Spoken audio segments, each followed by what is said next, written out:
नमस्ते दोस्तों, मैं डॉक्टर धीरज भत्ते, हिंदी विभाग प्रमुख, संजीवनी महाविद्यालय चापोली। आज के इस ऑनलाइन ताशिका में आप सभी का हार्दिक स्वागत है। बीए तृतीय वर्ष के ऐच्छिक हिंदी पाठ्यक्रम के अंतर्गत प्रश्न पत्र क्रमांक 9 में हिंदी साहित्य का इतिहास, इस नवे प्रश्न पत्र के अंतर्गत हम भक्ति काल को देख रहे हैं। भक्ति काल में आज हम राम भक्ति साहित्य की प्रमुख विशेषताओं की चर्चा करेंगे। हम जानते हैं कि हिंदी साहित्य के भक्ति काल में भक्ति की दो धाराएं प्रवाहित हुई, एक निर्गुण भक्ति और दूसरी सगुण भक्ति। हम इस दूसरी भक्ति धारा सगुण भक्ति को हम देख रहे हैं। तो इस सगुण भक्ति के अंतर्गत आज हम राम भक्ति शाखा की प्रवृत्तियां या उसकी विशेषताओं की चर्चा करेंगे। हिंदी साहित्य के भक्ति काल में भक्ति की दो धाराएं प्रवाहित हुई, एक निर्गुण और दूसरी सगुण। सगुण भक्ति के अंतर्गत वैष्णव संप्रदाय से दो धाराएं विकसित हुई, जिसके अंतर्गत एक राम भक्ति है और दूसरी कृष्ण भक्ति है। तो ये वैष्णव भक्ति की जो रामोपासना है वह पहले विकसित हुई और उसके बाद में कृष्णोपासना विकसित हुई है।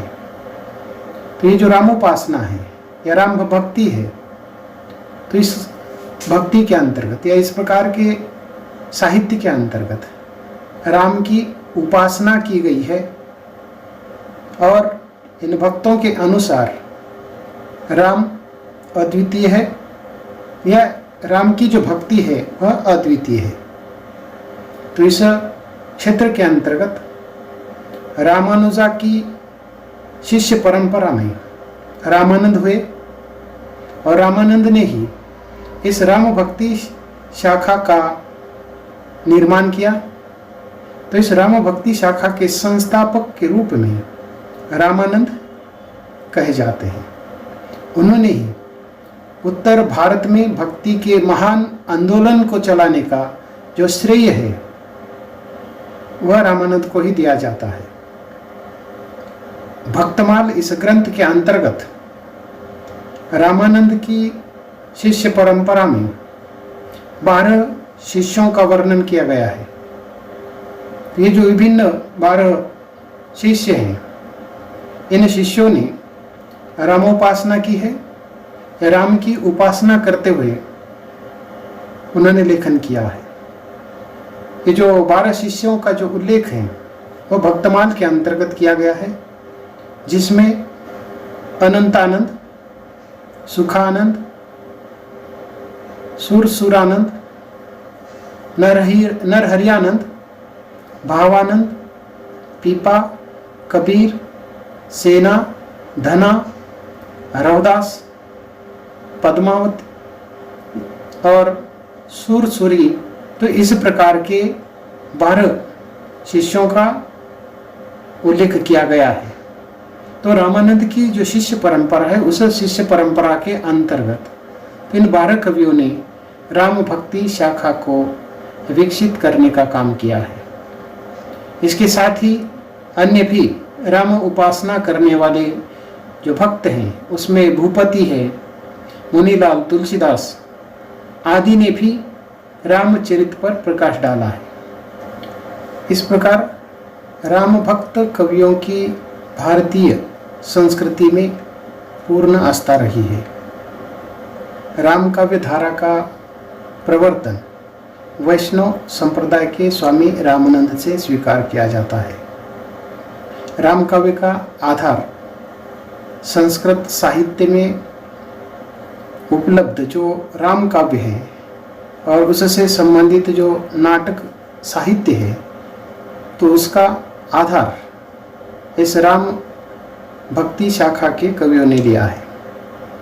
पौराणिकता इसका मूल आधार है और वर्णाश्रम व्यवस्था इसके लिए पोषक रही है। लोकहित के साथ साथ इनकी भक्ति स्वांत सुखाय की रही है। सामाजिक तत्व की तो इसमें प्रधानता दिखाई देती है। लोक मंगल की भावना का उन्होंने विचार किया है। राम भक्त साहित्य में राम के लोक रक्षक रूप की इन कवियों ने स्थापना की है, जिसके अंतर्गत राम आदर्श पुत्र और आदर्श राजा के रूप में चित्रित हुआ है। सीता आदर्श पत्नी तो भरत और लक्ष्मण आदर्श भाई के रूप में, कौशल्या आदर्श माता है, हनुमान आदर्श सेवक है। तो इस प्रकार रामचरितमानस में तुलसी ने आदर्श गृहस्थ, आदर्श समाज और आदर्श राज्य की कल्पना की है। राम भक्त कवियों की भारतीय संस्कृति में तो इस प्रकार हमें पूर्ण आस्था दिखाई देती है और ये जो वर्णाश्रम व्यवस्था है वह इसके अंतर्गत पोषक दिखाई देती है। तो हम राम भक्ति साहित्य की जो प्रमुख विशेषताएं हैं उन विशेषताओं की चर्चा करते हैं।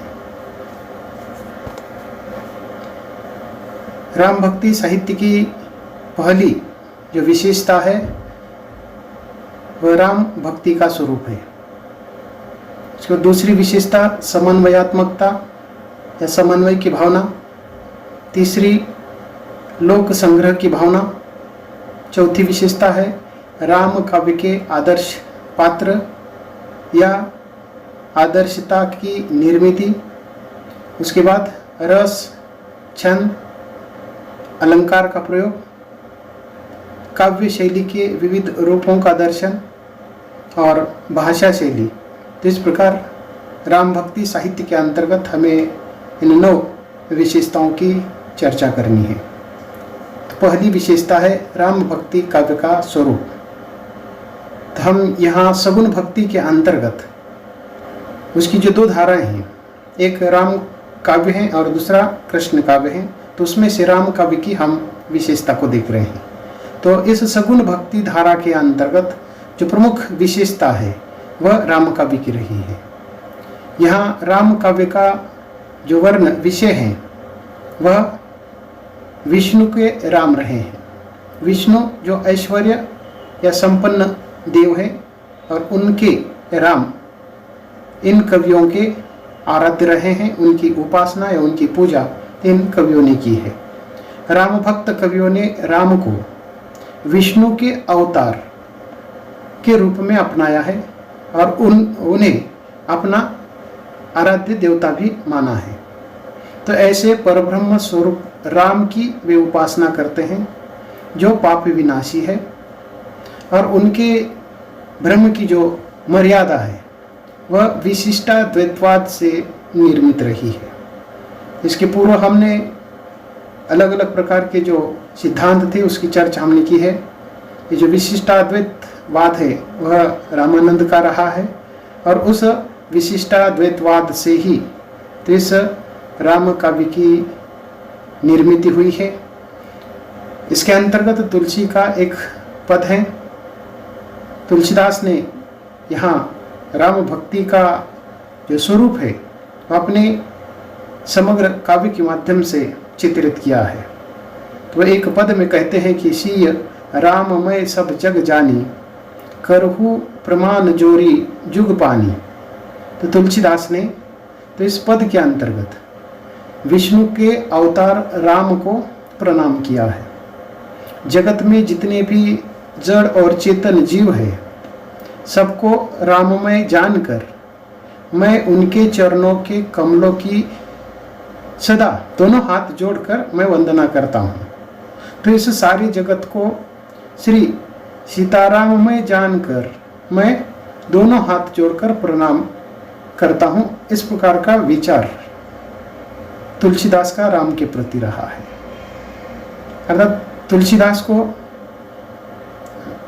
अर्थात तुलसीदास ने राम को परब्रह्म का स्वरूप माना है और उनकी उपासना की है। राम को वे उद्धारक मानते हैं और दूसरी तरफ पाप विनाशी कहते हैं। उनका ये जो ईश्वर है वह लोक रक्षक है और धर्मोद्धारक है, लोगों की रक्षा करने वाले और धर्म का उद्धार करने वाले, ये उनके परम ब्रह्म स्वरूप राम रहे हैं। तुलसी के जो राम है वह शील, शक्ति और सौंदर्य का समन्वय उनके अंतर्गत देखने को मिलता है। या तुलसी ने अपने राम के चरित्र को शीलवान, शक्तिवान और सौंदर्य की जो मूर्ति है तो उसमें एक प्रकार का जो समन्वय है स्थापित करने का प्रयास किया है। मर्यादा पुरुषोत्तम राम इनके लिए एक आदर्श मूर्ति है। वैसे इन भक्तों ने अपने काव्य में आदर्श की झड़ी लगा दी है। हम देखते हैं कि राम भक्ति का जो स्वरूप है, इस विशेषता के अंतर्गत राम का गुणगान करने वाले, राम पर लेखन करने वाले कवियों ने मर्यादा पुरुषोत्तम राम को अपना आदर्श स्थापित किया है और इन भक्तों ने अपने काव्य में एक आदर्श की जो झड़ी है वह लगाने का काम किया है। इन्होंने वैष्णव धर्म के जो आदर्श हैं उन आदर्शों को अपने सामने रखा और सेवक बनकर सेव्य भाव पर जोर देते हुए उन्होंने राम की सेवा की है। अपने आराध्य देवता के रूप में परब्रह्म स्वरूप राम की उन्होंने सेव्य भाव के माध्यम से सेवक बनकर उन्होंने सेवा की है। तो सेवक बनकर इन भक्तों ने अपने विष्णु के अवतार राम की सेवा की है। अर्थात ही राम काव्य का जो दृष्टिकोण है वह सख्य और दास्य भक्ति के अंतर्गत दिखाई देता है। इन दो भक्ति का, दो प्रकार की जो भक्ति है वह अधिक मात्रा में इन भक्तों को प्रिय रही है और इन दो प्रकार से उन्होंने अधिक मात्रा में उनकी सेवा की है। इन्होंने ज्ञान से भक्ति का जो स्थान है वह श्रेष्ठ बनाया है। तो इस प्रकार ये जो राम है, राम का ज्ञान प्राप्त करते हुए या राम भक्ति के माध्यम से इन कवियों ने या भक्तों ने भक्ति का जो क्षेत्र है उसको श्रेष्ठ बनाने का काम किया है। ये जो कवि है वह पहले भक्त है और उसके बाद वो कवि रहे हैं। इनकी जो कविता है, कविता में भक्ति का माध्यम दिखाई देता है। इनके कविता के अंतर्गत सेव्य भाव को उन्होंने स्वीकारा है। तो तुलसी एक स्थान पर अपना ये जो सेव्य भाव है व्यक्त करते हुए कहते हैं कि सेवक सेव्य भाव बिनु भवन तरिए उर्गारी। तो इस पद के अनुसार इस भवसागर को पार करने के लिए भगवान की सेवा करना अनिवार्य मानते हैं। जब तक श्री राम मेरे स्वामी हैं और मैं उनका सेवक हूँ, तब तक ऐसा जो भाव है प्रकट नहीं हो जाता, तब तक ये जो भव सागर है उसको हम पार नहीं कर सकते। ये जो सिद्धांत है, इस प्रकार का विचार करते हुए भगवान श्री राम के चरण कमल का वह आश्रय लेना चाहते हैं। तो इस प्रकार जब तक हम स्वामी रामचंद्र के चरण कमलों का आश्रय नहीं लेते, तब तक हम इस भवसागर को प्राप्त नहीं कर सकते। तो इस प्रकार का जो राम भक्ति का जो स्वरूप है उन्होंने एक पंक्ति के माध्यम से उन्होंने व्यक्त किया है। भक्तों को चाहिए कि वे उदार दृष्टिकोण से ईश्वर की सेवा करनी चाहिए। तुलसी के अनुसार भक्तों को अपना जो हृदय है उदार दृष्टिकोण से, उदार हृदय से इस ईश्वर की सेवा करने का उन्होंने उपदेश किया है। इनके लिए जीव सत्य है क्योंकि वह ब्रह्म का अंश है। राम भक्ति शाखा के कवियों की जो भक्ति है वह नवदा भक्ति रही है और उन्होंने राम के अलौकिक जो गुण हैं उन गुणों का प्रचार और प्रसार किया है। तो इस प्रकार हम देखते हैं कि ये जो राम भक्ति शाखा के जो कवि हैं उन विभिन्न कवियों ने नवदा भक्ति के माध्यम से अपने आराध्य ब्रह्मरूप ईश्वर का अर्थात राम का उन्होंने गुण गाया है, उनकी भक्ति की है। तो इस प्रकार राम भक्ति का जो मुख्य स्वरूप है, आधार है, वह नवदा भक्ति है और उन्होंने राम के अलौकिक जो गुण हैं उन गुणों का प्रचार और प्रसार किया है। तो नवदा भक्ति क्या है उसकी भी हम यहाँ चर्चा करते हैं। तो इस प्रकार हम देखते हैं कि इस राम भक्ति का ये जो स्वरूप है, तो इसके जब हम आरंभ में पहुंच जाते हैं, रामानुजा की शिष्य परंपरा में जब हम पहुंच जाते हैं, तो रामानुजा की शिष्य परंपरा में आने वाले रामानंद हैं और उनके जो अनुयायी हैं विभिन्न प्रकार के राम भक्त कवि रहे हैं और इन अनुयायी भक्तों ने, जिसको राम भक्त कहा गया है, तो इन राम भक्तों ने या राम भक्त कवियों ने विष्णु के अवतार अर्थात दशरथ पुत्र राम के उपासक हैं।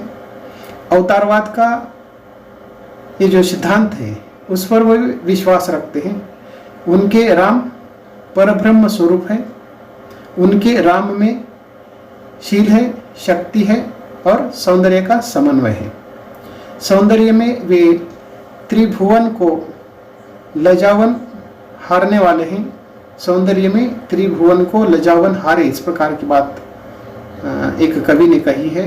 तो इस प्रकार उनका जो सौंदर्य है तीनों लोगों को हारने वाला है, इतना सुंदर सौंदर्य उनका रहा है और शक्ति से वे दुष्टों का दमन करते हैं और भक्तों की वे रक्षा करते हैं। तो इस प्रकार के जो गुण हैं, इन गुणों से संसार को एक आचार की जो शिक्षा है वह राम देते हैं। तो इस प्रकार एक मर्यादा पुरुषोत्तम और लोक रक्षक राम के रूप में इन भक्तों ने राम भक्ति का स्वरूप स्पष्ट किया है। तो इस प्रकार राम भक्ति शाखा के कवियों की भक्ति की जो पद्धति है वह नवदा भक्ति की रही है। तो ये नवदा भक्ति क्या है उसको हम संक्षिप्त चर्चा हम करते हैं। राम भक्त कवियों ने जो राम भक्ति की है वह नवदा भक्ति पद्धति की रही है। तो भक्ति के जो 9 प्रकार हैं तो इस नवदा भक्ति के अंतर्गत बताए गए हैं। तो इसमें 9 प्रकार होने से इसको नवदा भक्ति कहा गया है। तो ये जो 9 प्रकार हैं जिसके अंतर्गत श्रवण है, कीर्तन है, स्मरण है, पाद सेवन, अर्चन, वंदन, दास्य, सख्य और आत्मनिवेदन। तो इस प्रकार की ये 9 प्रकार है भक्ति के और इसे ही नवदा भक्ति कहा गया है। तो एक एक की हम बहुत ही संक्षिप्त चर्चा करते हैं। पहली है श्रवण। तो ये जो श्रवण है, श्रवण यानी सुनना, तो ईश्वर की लीला,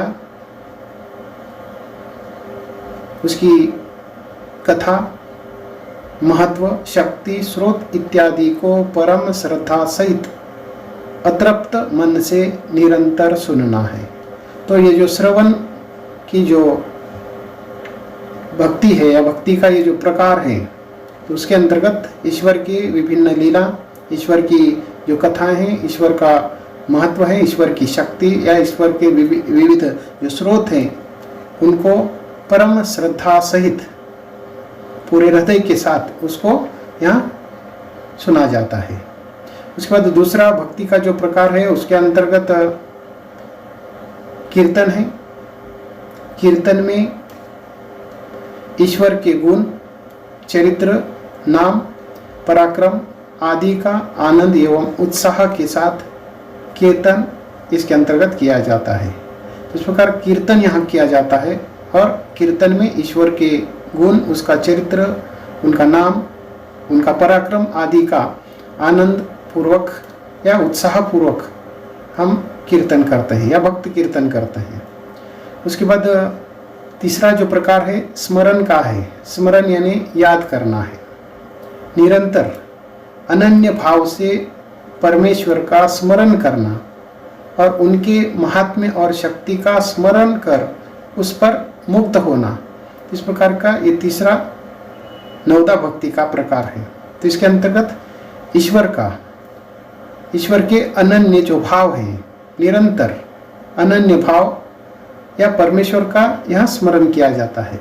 उनकी महात्मा, उनकी जो महात्मा है, उनका जो महान कार्य है, उनकी जो शक्ति है, उसका स्मरण मुग्ध भाव से किया जाता है। नवदा भक्ति का जो प्रकार है वह पाद सेवन है। पाद सेवन के अंतर्गत ईश्वर के चरणों का आश्रय लिया जाता है और उन्हीं को अपना सर्वस्व समझा जाता है। तो इस प्रकार ईश्वर के चरणों का स्पर्श करना या उसका आश्रय लेना और उनकी भक्ति इसके अंतर्गत की जाती है। उसके बाद अगली जो भक्ति प्रकार है वह अर्चन है, अर्चना करना। तो इसके अंतर्गत मन, वचन और कर्म द्वारा पवित्र सामग्री से ईश्वर के चरणों की पूजा की जाती है। तो इसमें मन, वचन और कर्म द्वारा ईश्वर का जो पवित्र रूप है या उसकी पवित्र सामग्री, उसकी पूजा की जाती है। उसके बाद अगला जो प्रकार है वह वंदन का है। वंदन के अंतर्गत भगवान की जो मूर्ति है, उस मूर्ति को अथवा भगवान के अंश के रूप में व्याप्त जो भक्तजन हैं, आचार्य हैं, ब्राह्मण हैं, गुरुजन हैं, माता पिता आदि को परम आदर से उनका सत्कार किया जाता है या सत्कार के साथ उनके पवित्र भाव से उनको नमस्कार किया जाता है या उनकी सेवा की जाती है। तो इस प्रकार यहाँ वंदन के अंतर्गत भगवान की मूर्ति का या भगवान का जहाँ भी अंश है, जिसमें अंश उनका व्याप्त है, ऐसे भक्तजन हो, आचार्यगण हो, ब्राह्मण हो, गुरुजन हो, माता पिता जो भी हो, जिनके अंतर्गत इस प्रकार भगवान का अंश हो, तो ऐसे महान व्यक्ति का आदर सत्कार करते हुए उनके साथ पवित्र मन से उनको नमस्कार करना है, उनकी सेवा करना है। उसके बाद दास्य भाव है। दास्य प्रकार की जो भक्ति है, तो इसके अंतर्गत ईश्वर को अपना स्वामी समझकर अपने आप को ईश्वर का दास यानी कि सेवक समझकर उस परम श्रद्धा के साथ उनकी सेवा की जाती है। सख्य प्रकार की भक्ति है।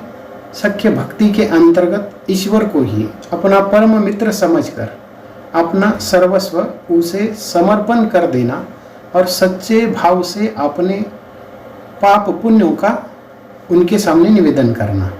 ये जो सख्य भक्ति है, सख्य यानी सखा, मित्र, तो ईश्वर को मित्र, परम मित्र समझकर उनके सामने अपना जो भाव है वह समर्पित करना है या सच्चे भाव से अपने जो पाप पुण्य है उसका निवेदन उसके सामने किया जाता है। और नवदा भक्ति के अंतर्गत ये नवा जो प्रकार है आत्म निवेदन का है। इस प्रकार की भक्ति के अंतर्गत अपने आप को भगवान के चरणों में सदा के लिए समर्पित कर दिया जाता है और कुछ भी अपना जो स्वतंत्र है, अपना स्वतंत्र जो अस्तित्व है यहाँ नहीं रहता है या स्वतंत्र सत्ता यहाँ व्यक्त नहीं की जाती, यानी कि पूर्णतः अपना जो अस्तित्व है पूर्णता समर्पित करना, इस प्रकार का भाव है यहाँ। और ये जो भक्ति है, ये भक्ति सबसे उत्तम भक्ति मानी जाती है या भक्ति की जो सबसे उत्तम अवस्था है वह आत्मनिवेदन की रही है। अपने आप को भगवान के चरणों में सदा के लिए समर्पित कर देना और कुछ भी अपनी स्वतंत्र सत्ता न रखना, अपना बिल्कुल अस्तित्व न रखते हुए पूर्णतः ईश्वर को समर्पित होने का भाव इस भक्ति के अंतर्गत होता है। तो इस प्रकार ये नवदा भक्ति है। नवदा भक्ति के अंतर्गत श्रवण, कीर्तन, स्मरण, पाद सेवन, अर्चन, वंदन, दास्य, सख्य, आत्मनिवेदन, तो इस प्रकार के 9 ये भक्ति के प्रकार हैं। और राम भक्ति शाखा के जो कवि है, इन कवियों ने तो ये 9 प्रकार की जो भक्ति है, 9 प्रकार से भक्ति की है। तो इस प्रकार राम भक्ति का जो स्वरूप है उसके अंतर्गत ये 9 प्रकार से भक्त क्या करते हैं, अपने परब्रह्म मर्यादा पुरुषोत्तम राम का गुण गाते हैं, राम की भक्ति करते हैं। तो इसके अंतर्गत जैसे कि अभी हमने चर्चा की है कि दास्य भक्ति और सख्य भक्ति ये महत्वपूर्ण रही है, जिसके अंतर्गत ईश्वर को अपना स्वामी और अपने आप को उनका दास या सेवक समझकर उनकी सेवा करने का भाव महत्वपूर्ण है। और सख्य के अंतर्गत ईश्वर को अपना परम मित्र समझकर अपने आप को उनके हवाले करना या समर्पित कर देना, और अपने जो भी पाप है, पुण्य है, उसको ईश्वर के सामने या राम के सामने उसका निवेदन करना, ये महत्वपूर्ण है। और सर्वश्रेष्ठ भक्ति का जो रूप है वह आत्मनिवेदन का है। तो यहाँ अपना जो अस्तित्व है शून्य है, यानी कि पूर्णतः ईश्वर को समर्पित होना, उनके भगवान के चरणों में सदा के लिए अपना जो अस्तित्व है वह समर्पित कर देने का भाव इसके अंतर्गत है। उसके बाद राम भक्ति साहित्य की दूसरी जो विशेषता है वह समन्वयात्मकता है, या उसको हम समन्वय की भावना भी कह सकते हैं। राम भक्ति शाखा के कवि समन्वयकारी रहे हैं। तो ये जो समन्वय का अर्थ क्या है, जब हम उसका शाब्दिक अर्थ देखते हैं तो समन्वय का अर्थ है संयोग या नियमित क्रम से उसमें तल्लीन होना है, या उसको उसके अंतर्गत जैसे कि अलग अलग 2 वस्तुएं हैं, उन 2 वस्तुओं का तालमेल बिठाना है या स्थापित करना है। तो इस प्रकार ये जो भिन्न भिन्न जो वस्तुएं हैं, उन भिन्न भिन्न वस्तुओं को एकत्र करने का जो काम है, इस प्रकार की समन्वय की जो विराट भावना है वह इन राम भक्ति शाखा के कवियों के अंतर्गत देखने को मिलती है। तो इस प्रकार तुलसी का जब हम मानस देखते हैं, रामचरितमानस, तो ये समन्वय की विराट चेष्टा के रूप में विद्वानों ने उसको कहा है। यानी कि ऐसे जो महान समन्वयकारी कवि दूसरे नहीं हो चुके हैं। तो इस प्रकार राम भक्ति शाखा के जो कवि है वह समन्वयकारी रहे हैं। उनमें इस प्रकार की समन्वय की जो भावना है विराट रूप में देखने को मिलती है। राम की उपासना के लिए उन्होंने राम के साथ साथ शिव, कृष्ण, गणेश आदि अनेक देवी देवताओं की स्तुति भी की है।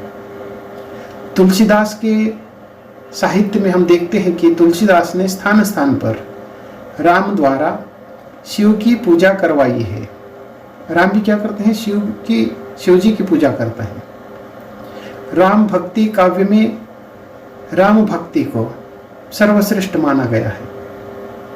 इसके अंतर्गत ज्ञान, भक्ति और कर्म के बीच समन्वय दिखाने का प्रयास किया गया है।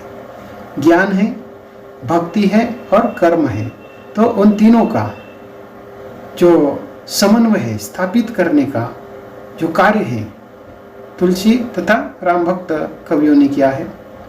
इतना ही नहीं तो विभिन्न प्रकार के जो अलग अलग वस्तुएं हैं, अलग अलग जो 2 तत्व हैं, अलग अलग 2 विचारधारा हैं, तो उनको एक करने का प्रयास इसके अंतर्गत किया है। तो इन राम भक्त कवियों के साहित्य में हम सगुणवाद और निर्गुणवाद में भी एकरूपता बताने का जो उनका प्रयास है वह भी देखते हैं। इस प्रकार सगुणवाद और निर्गुणवाद के एकरूपता बताने का प्रयत्न इन कवियों ने अपने साहित्य के अंतर्गत किया है। राम भक्तों का आराध्य सगुण भी है और निर्गुण भी है। तो इस प्रकार दोनों को इन्होंने मान्यता दी है, परंतु उनका जो मुख्य आराध्य है वह सगुण राम ही रहा है, परंतु निर्गुण का उन्होंने विरोध नहीं किया है, निर्गुण का भी उन्होंने स्वीकार किया है। फिर भी इन भक्तों का जो सगुण राम है वह सर्वश्रेष्ठ रहा है, क्योंकि उन्होंने रामानंद के राम भक्ति का उन्होंने अनुसरण किया है। तो इस प्रकार हम रामानंद की जो भक्ति देखते हैं तो पूर्णतः वह राम भक्ति से संबंधित रही है।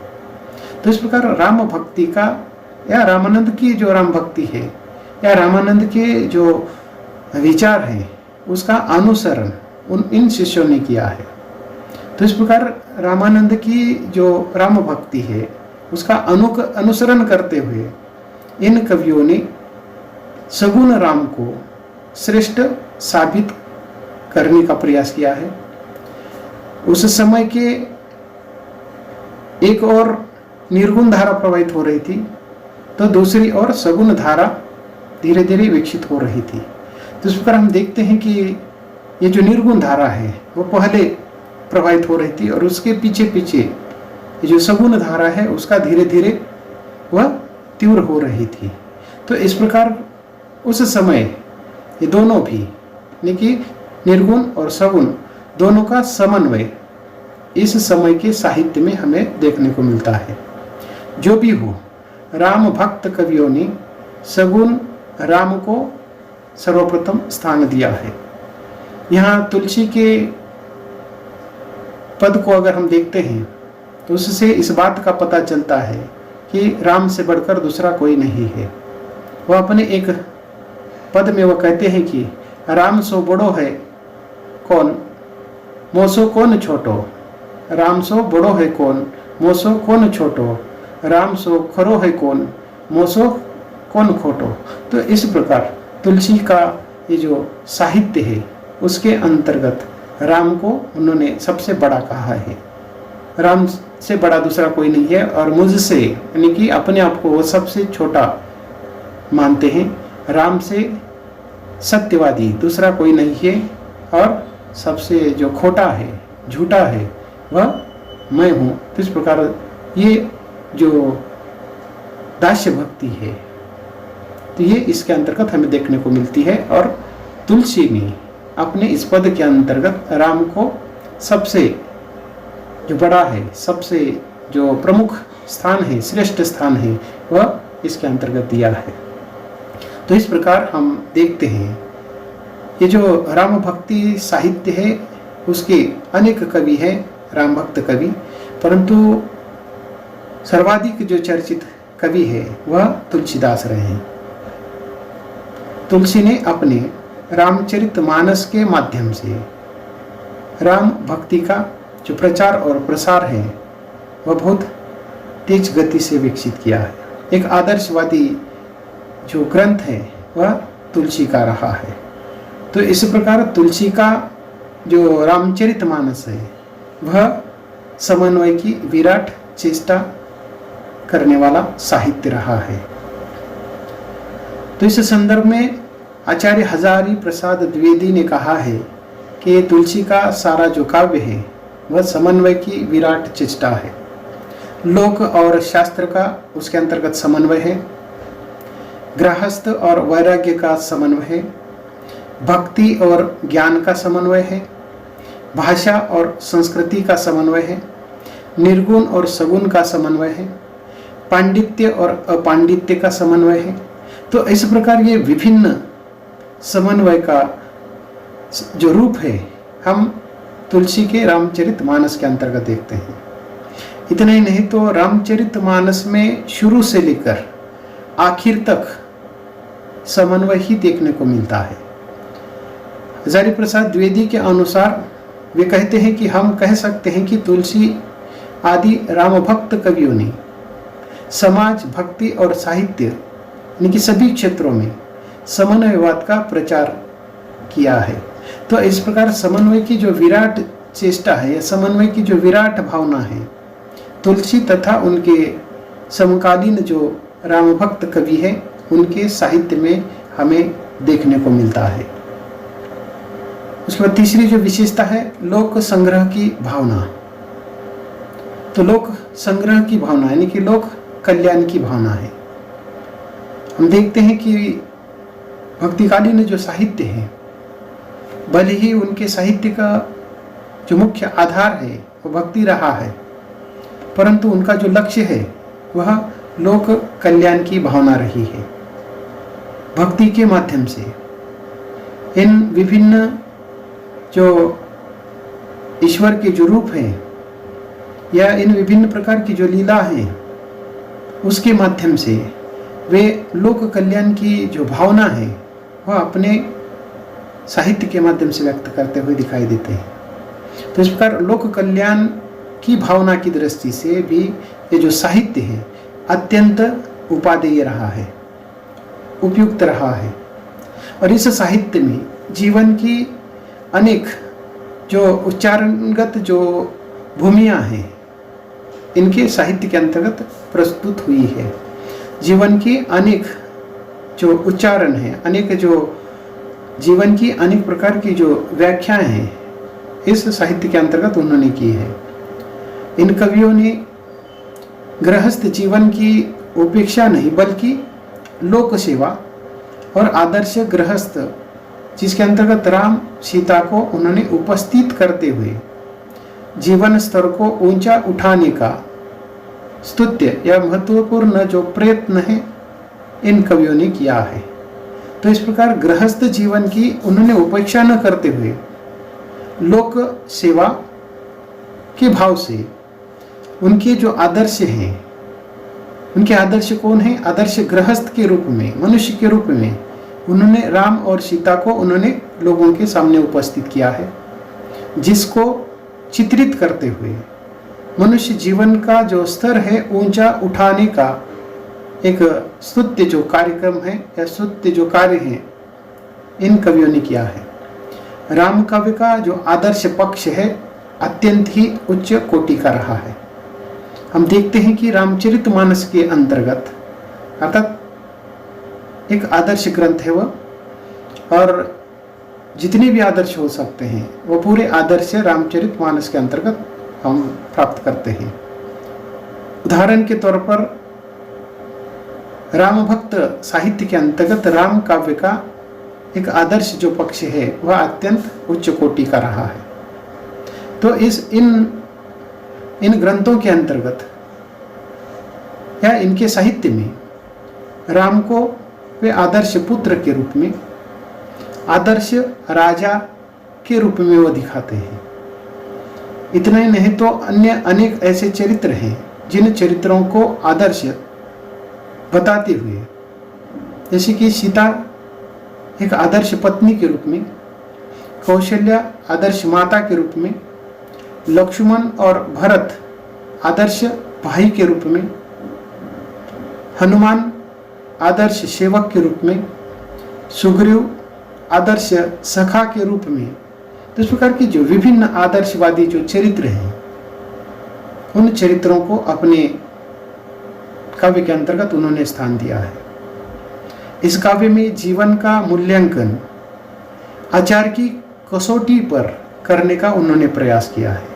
तो प्रकार जीवन मूल्यों का जो ज्ञान है या मार्ग है दिखाने का जो प्रयास है, मनुष्य जीवन को आवश्यक जो व्यवहार है, आचार है, उसकी कसौटी पर उतरने का जो काम है इन कवियों ने किया है। राजा प्रजा, उसके साथ साथ पिता पुत्र, पति पत्नी, भाई स्वामी सेवक, उसके साथ साथ पड़ोसी के सुंदर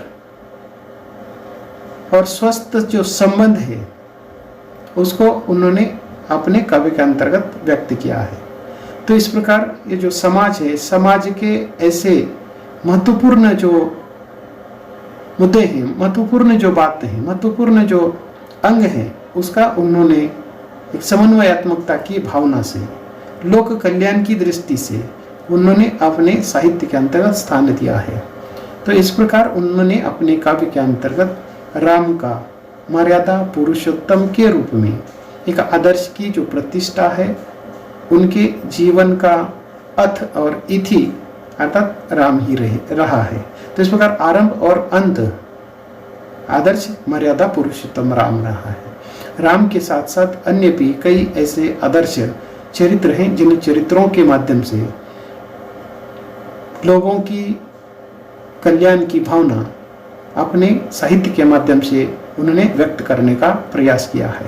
तो इस प्रकार हम राम भक्ति साहित्य की एक महत्वपूर्ण जो विशेषता है लोक संग्रह की भावना के अंतर्गत यही देख सकते हैं कि राम भक्ति साहित्य में राम के लोक रक्षक रूप की स्थापना इन कवियों ने की है। तुलसी के राम मर्यादा पुरुषोत्तम और आदर्श के संस्थापक रहे हैं। तो इस काव्य धारा में आदर्श पात्रों की सृजना की गई है, निर्माण किया गया है। हम अभी जिसकी हमने चर्चा की है कि हम देखते हैं कि राम आदर्श पुत्र और आदर्श राजा है, सीता आदर्श पत्नी है, भरत और लक्ष्मण आदर्श भाई है, कौशल्या आदर्श माता है, हनुमान आदर्श सेवक है।